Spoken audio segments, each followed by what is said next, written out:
You should all see a questions box at any time during the presentation. Please go ahead and type in your questions there. We will address them at the end of the webinar. And other than that, sorry, we got a little bit of a late start. So we're going to run through 3 parts, some facts about UMBC, some facts about the Department of Information Systems, and then we'll get into the details of the program. First, some UMBC facts. We are a member of the University of Maryland system. We are accredited by the Middle States Commission on Higher Education. We're a medium-sized university. We have about 2,600 graduate students and close to 14,000 total students. We offer 54 undergraduate majors, 32 minors, 23 undergrad certificate programs. And the graduate school offers 40 master's degrees, 24 doctoral degrees, and 23 graduate certificates. UMBC has received some national recognition in the past few years. We were ranked number 11 in 2016 by U.S. News and World Report as the best online, number 11, best online graduate computer information technology program. We were top 10 in the list of Best Buy Public Colleges by Fisk Guide to Colleges. We were featured in the Princeton Review Best Colleges for 2016, and our president was featured on 60 Minutes, and they described UMBC as a mid-sized state university which has earned a reputation as one of the most innovative schools in the country. Our president, Dr. Freeman Hrabowski, has been featured on C-SPAN's Oral Histories program. He serves as President Obama's chair for the President's Advisory Commission on Educational Excellence for African Americans. And in 2013, he was the recipient of the Black Engineer of the Year Award. We're going to move on to some department information. I'm going to pass this on to Dr. Zhang to go through that. So at this time, Dr. Arya Gangapadia is our department chair. Dr. George Karabatis is Associate Chair of Academic Affairs. Dr. Anita Kamladi is the Graduate Program Director of Human-Centered Computing. Dr. Zhiyuan Chen is the Graduate Program Director of Information Systems on campus, and I'm the Director of this online program. So in the future, if you have any questions related to our online master program in IS, feel free to contact Shannon or me. Our department has 29 full-time faculty. We have 2 programs. One is information systems, another is human-centered computing. There are 2 PhD programs in our department, PhD in IS and PhD in HCC, Human-Centered Computing. 3 master's degree programs, MS in HCC, MS in IS on campus, and this online MS program.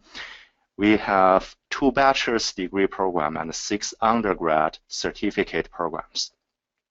So currently, we have about 1,600 students in total, one of the largest departments on campus in terms of number of students. There are about 400 master students and 75 PhD students. In terms of research areas, our faculty work on the following 5 research areas. Including myself, we have a number of faculty working in artificial intelligence, applications, and knowledge management area. So basically, we are doing research on how to design, develop intelligent systems to improve knowledge management, to apply, for example, text mining techniques to social media. The second area is human-centered computing, where faculty work on designing more effective user interfaces, improve accessibility of technology, as well as computer-mediated communication and collaboration. The third area is software engineering, where our faculty works on software testing, software design, so on and so forth. The fourth area is database data mining, where we have 5-6 faculties working on issues like preserving data mining, spatial data mining, so on and so forth, and cybersecurity. The fifth one is health IT. So basically how to apply information technology to support healthcare, to improve not only healthcare process, but also outcome. So I'm going to pass to Shannon about who have attended our online master program.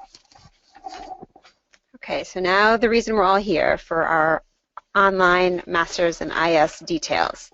The program is designed for working professionals at any stage of their career who wish to advance their career or take their career in another direction. It's probably about 50-50. About half of our students are currently in an IT-related job. The other half are in the program for a career change. Many, but not all of them, are working in the field of IT. There's diverse academic and professional backgrounds.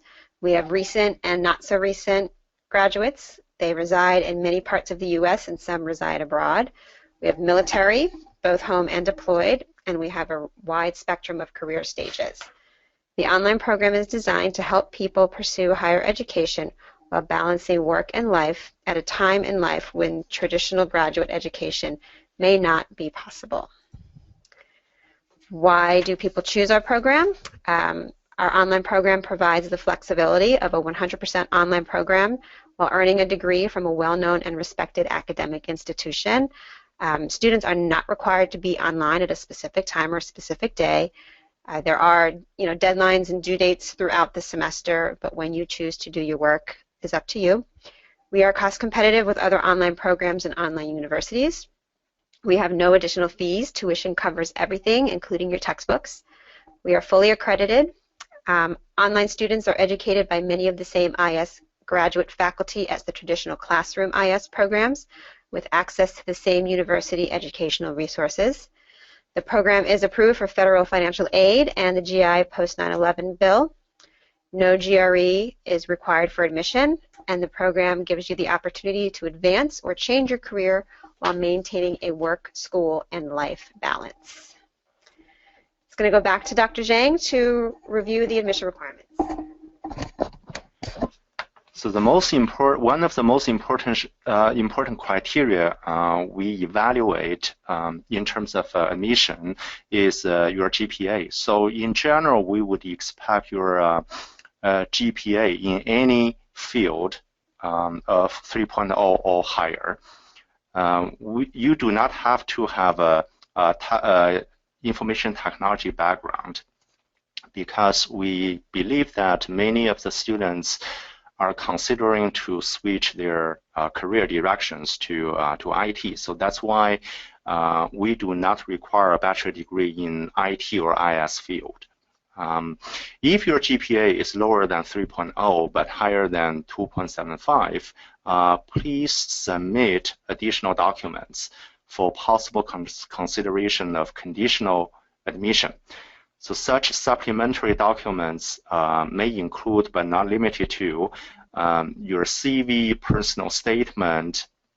For example, you can explain why you didn't do well in the undergrad program, how you would believe that you could address those problems if you were admitted. Your previous transcripts, related certificates you have received, recommendation letters, awards you received, so on and so forth. So anything that you believe can demonstrate that you have potential to succeed in our program, please feel free to include them in your application package. We do not require GRE for the admission. The tuition rate is a flat rate that includes textbooks already. There are no additional course fees. So let me quickly go through the courses offered in our program. So if you were admitted, every student has to take IS 607, Introduction to Information Systems, which is a fundamental course. If you have taken a similar course before, you can send me the the syllabus and your transcript to be considered to be waived. Then every student also must complete all 4 core courses, which is IS 631, Management Information System. Basically, it introduces basic concepts of management information systems. IS 632, Networks. This course provides the fundamentals of network technologies, such as public switch network, network architectures, networking standards, digital and analog signaling, etc. The 3rd core course is IS 633, Database Management Systems, which covers most of the major advancements in database technology. It does not assume any prior background in the field of databases. The last core course you have to complete is IS 634, which is Structured Systems Analysis and Design.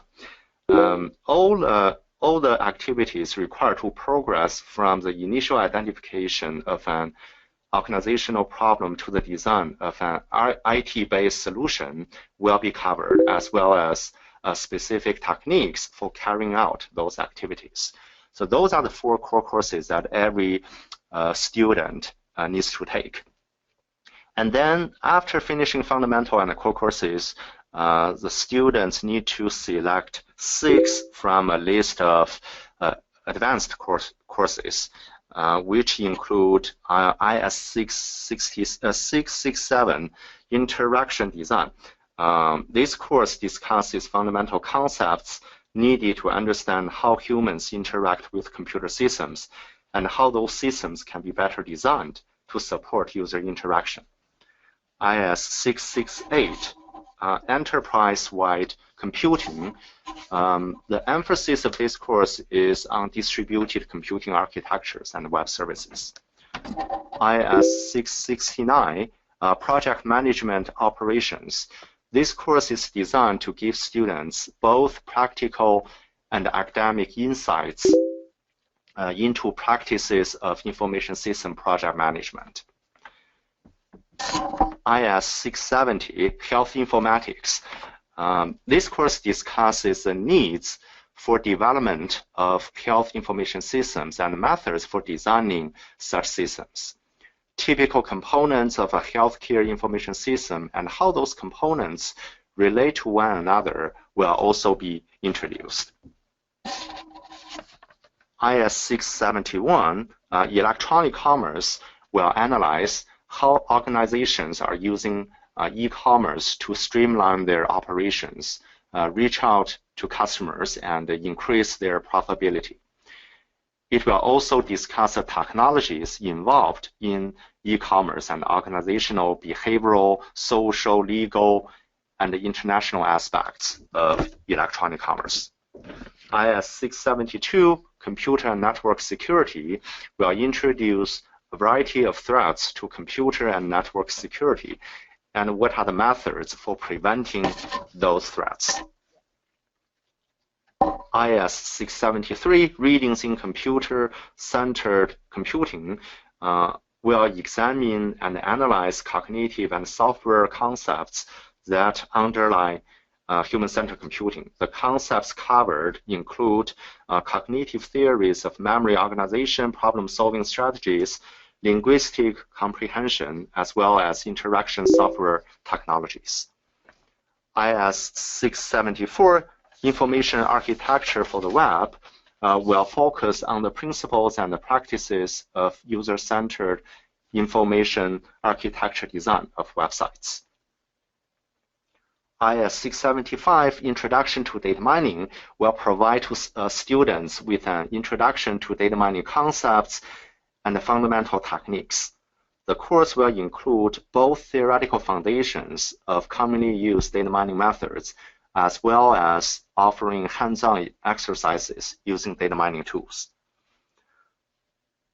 IS 676, Information Integration, is about how to integrate heterogeneous information systems and data. IS 677 and 678 and 679 are 3 new courses just got approved. IS 677 is Introduction to Data Science. It introduces the basic concepts and the methodologies of doing of applying data analytics to analyze data, including big data analytics. IS 678 is data analytics in cybersecurity. So this course will introduce what are the major threats in the field of cybersecurity and how to apply data analytics to address those threats. IS 679, social media application and analysis, is about to introduce what are the applications of social media in support of real-world decision-making problems and how to analyze social media to make sense out of it. So these 3 new courses, IS 677, 678, and 679, combined with IS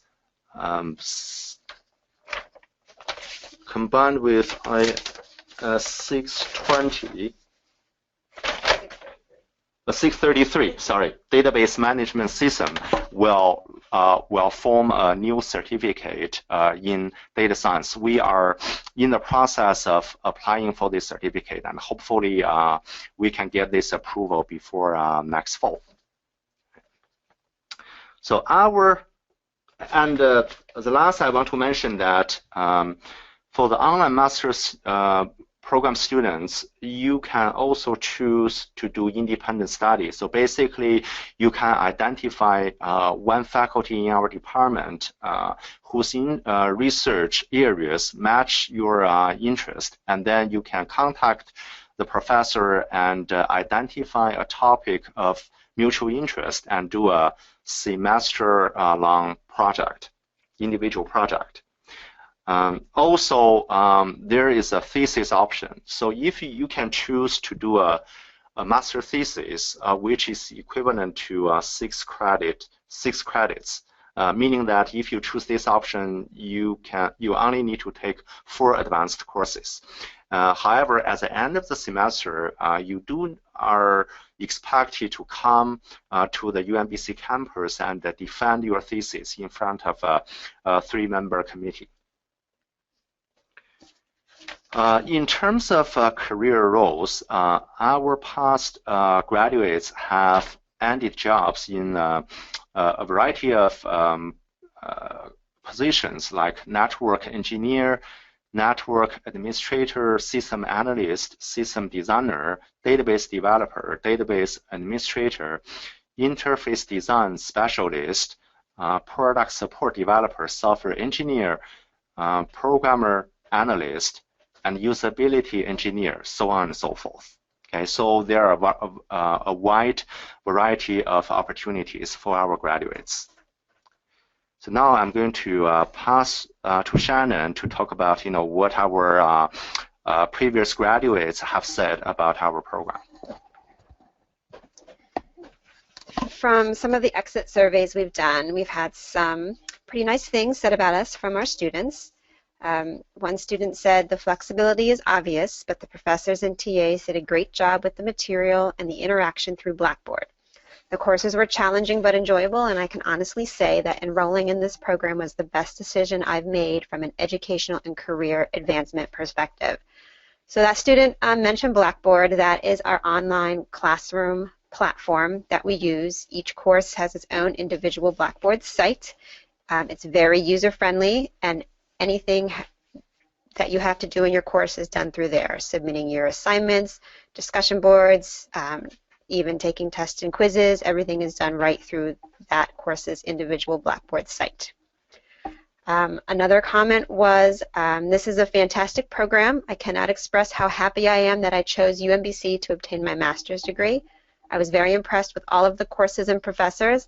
I learned a great deal that directly correlates to my job and will benefit from it now and in the future. Another student said nothing was glossed over. This was no diploma mill program. I learned a great deal, and I was able to immediately put into action at the office what I learned in class. Another student said that what I really liked about the program was that the instructors treated me like a professional colleague. I appreciated the pace and flexibility since I'm currently working 55 hours per week. This format was a perfect fit to my schedule. Overall, the professors came across as actively engaged with the class. And the last comment we have to share with you is the support staff were wonderful and always helpful when I reached out to them. I also thought that the level of attention the online students received kept us from feeling like second-class citizens.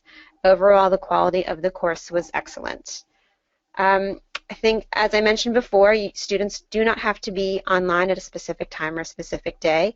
Most courses run on a weekly or bi-weekly module or schedule where you just have to submit the assignments as appropriate, participate in the discussion boards as assigned, and if you choose to work at 1 o'clock in the morning in your pajamas, you can do that.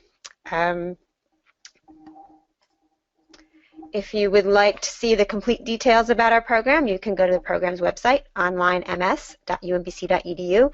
This is your best source for information. Once you've gone through that, if you have any questions, you can call us at 1-800-353-8622, and then it's option number 1, or email us at onlinems@umbc.edu. We do have this PowerPoint presentation posted up on the program's website, and I believe we've got a recording of it going today, so you'll actually hear the presentation as a whole. A couple other things I just wanted to point out. We are currently accepting applications for spring 2016. The deadline for submitting your application is January 10th. Obviously, earlier is better. Registration for our classes will actually open on December 1st. So once you've applied and gone through the admissions process and accept the admission, you'll start getting information from us probably around Thanksgiving time to prepare to register as of December 1st. Our current tuition rate is $8.39 per credit, and as Dr. Zhang mentioned, that is all inclusive. It is your tuition, your textbooks and materials, and delivery of those materials. Then there are no other course fees. The application fee is $50, and if you choose to apply, you can go right to our program's website. There's a big button that says Apply Now, and that will take you right to the application site. So we have some questions coming through. So we'll start to address some of those. How are tests proctored? You don't have to go anywhere. You don't have to go to a testing site. Your tests are done online through Blackboard. So obviously that kind of indicates that most of them are open book. Other than that, there is an academic integrity tutorial that all students are required to take, and there is, an academic integrity process that all students are expected to follow, whether you're online or on campus. Someone else asked, are there any courses that have a programming focus? And if so, which languages are used? It depends on courses. As far as I know, for example, some courses do involve some hands-on exercises or assignments or projects. For example, for the data mining course or cybersecurity course, students may be required to use open source software, for example, like a Weka, to download that tool, and the professor may provide you some data, and you use that tool to analyze data and to get some results. So not every course will involve some technical programmings, but some courses might do. Okay.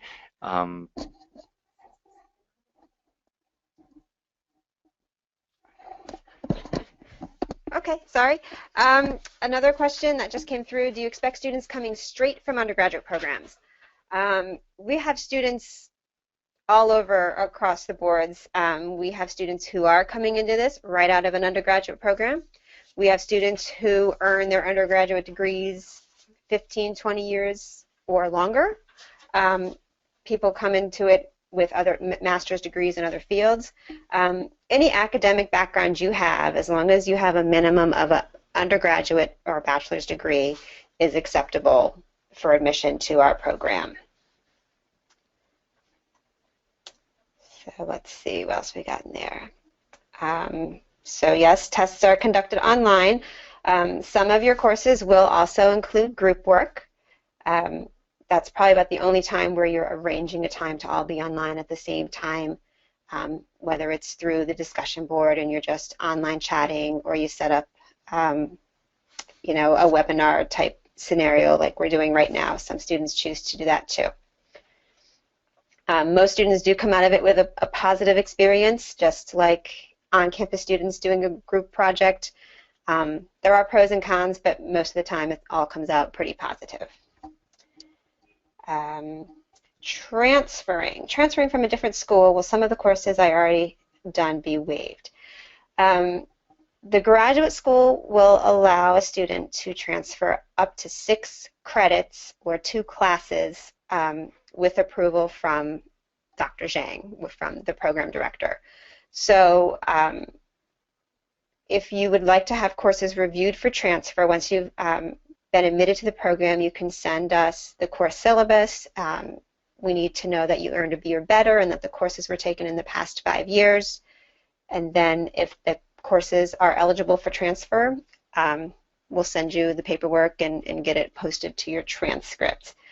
So it wouldn't necessarily waive a course. It would just fulfill one of the course requirements. So you wouldn't necessarily have to start all over. Just make sure the criteria for transfer, B or better, taken in the past 5 years and was not used towards a previously earned degree. What would you say is the percentage of students successfully completing the program each year? I don't have an exact percentage of our retention rate, but it is pretty high. I would say it's at least 75 to 80%. I think that's a fair, pretty close guess of our retention rate. All right, next one. If your GPA is not 3.0, then 275 is the minimum with additional documents when applying. Yes. I mean, there have been a few cases where someone with a GPA under 275 is admitted, but you know, they have submitted all the required documents and really shown that they think they'll be successful, and we believe that they'll be successful. For the most part, though, people with a GPA between a 275 and a 299, that's the area where we will consider people for conditional admission. If you're offered conditional admission, what that means is that you must earn a B or better in your first 5 courses to remain in the program.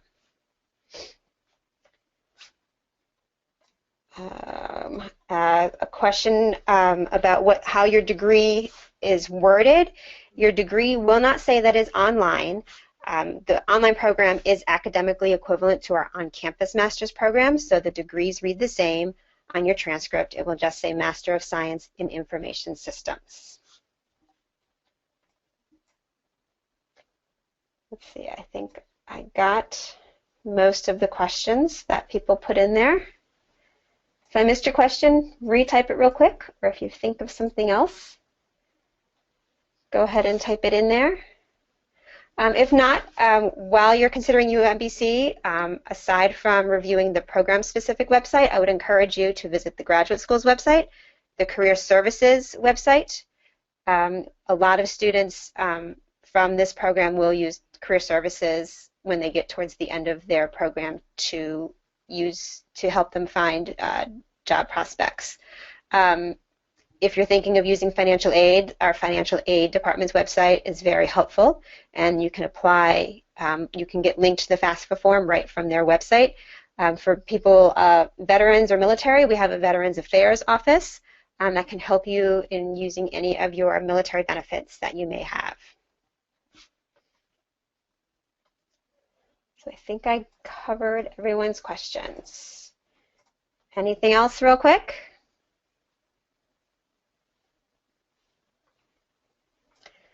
Okay, I thank you for joining us today. I hope this was helpful, and if you think of any questions after we end this, you can go ahead and email us or call us at any time. Thank you for attending. Just add two last points. The first one is one of the major differences that differentiate our program from other ones out there is most of the courses in our online master program are taught by our full-time faculty, not part-timers or adjuncts. Second of all, we are a very student-centered program in the sense that we are trying our best to address students' needs. In our department, we have meetings every month or every other month to discuss problems raised by our students and possible solutions to address these needs. So Shannon and I are here if you have any questions or suggestions about our program. Thank you. Thank you.